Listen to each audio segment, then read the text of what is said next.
We're going to be talking about vaccines, and there's a lot of different types of vaccines that we'll be covering.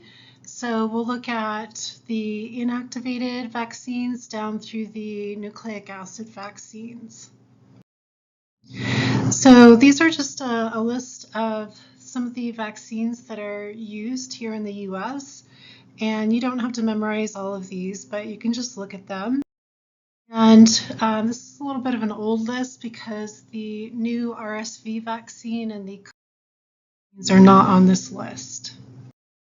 All right, and then with some of our vaccines, adjuvants are added, and these are chemicals that actually increase the body's immune response to the vaccine. So you'll get a better immune response and stronger immunity to the vaccine.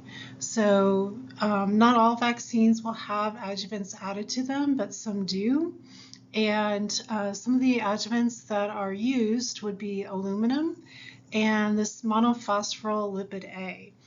And what this lipid A is if you remember from talking about the gram-negative bacteria, their outer membrane, the lipid A is part of that lipopolysaccharide. And remember, the lipid A is actually toxic to us and can cause problems, but what they're doing is they've just put that into the vaccine because our immune system will really respond to that and say, hey, that's not part of our body and that doesn't belong here. And so it will then pay attention to what's in the vaccine a lot more, and you get a much stronger immune response to it. So that's all the lipid A is. It's just actually part of the gram-negative bacteria's outer membrane. So that's all that is. And the aluminum has actually been used as an adjuvant in vaccines since the 1930s, and it's been found to be safe, and we haven't had any problems with it. If you're interested in looking at some of the other adjuvants that are used, there's a few others, and which vaccines have adjuvants and which ones don't. The CDC has a really good website page that talks about that you can check out. Okay, so when we start vaccinating kids, most of our vaccines are going to be starting about 2 months of age. There are some that we do give right when the baby is born, and that would be the hepatitis B vaccine and then the new RSV vaccine. If mom has not been vaccinated during pregnancy, we can actually give that to the baby right as they're born too. But most of the childhood vaccines are going to start at 2 months of age. And why do you think that would be? So the reason that we start most of the vaccines at 2 months of age is because the antibodies that mom gave to the baby, either that have crossed the placenta before the baby was born, those IgG antibodies, or the antibodies that the baby got from the colostrum, the first milk, there's IgA antibodies in the colostrum, those antibodies are starting to disappear at 2 months of age.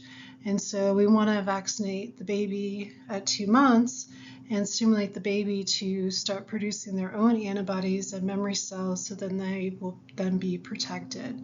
So I would start that in your notes. That's a pretty important concept to know about. So if patients ask you, or parents ask you, why are we, vaccinating now? That's the reason why.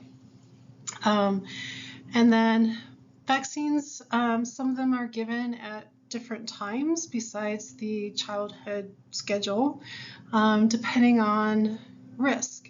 So if you're living in close communities, like for example, going off to college and living in dorms, living very close to people, they recommend the meningitis vaccine, for example.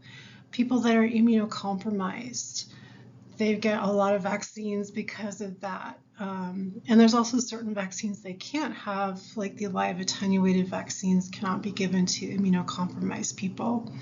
If you're traveling to other countries, there are diseases there that we don't have here. And so before you travel, you might want to check with the travel clinic and see which vaccines you might need to get.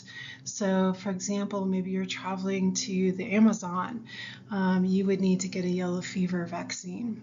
And then healthcare workers are going to be required to be up to date on particular vaccines just because they're going to be exposed to lots of sick patients, and then you don't want to be exposing other patients to things if you are sick with something. So okay, and then this is just showing you the childhood vaccination schedule. You can just look at this, and this one actually needs to be updated because they now have the RSV and COVID vaccines as well. So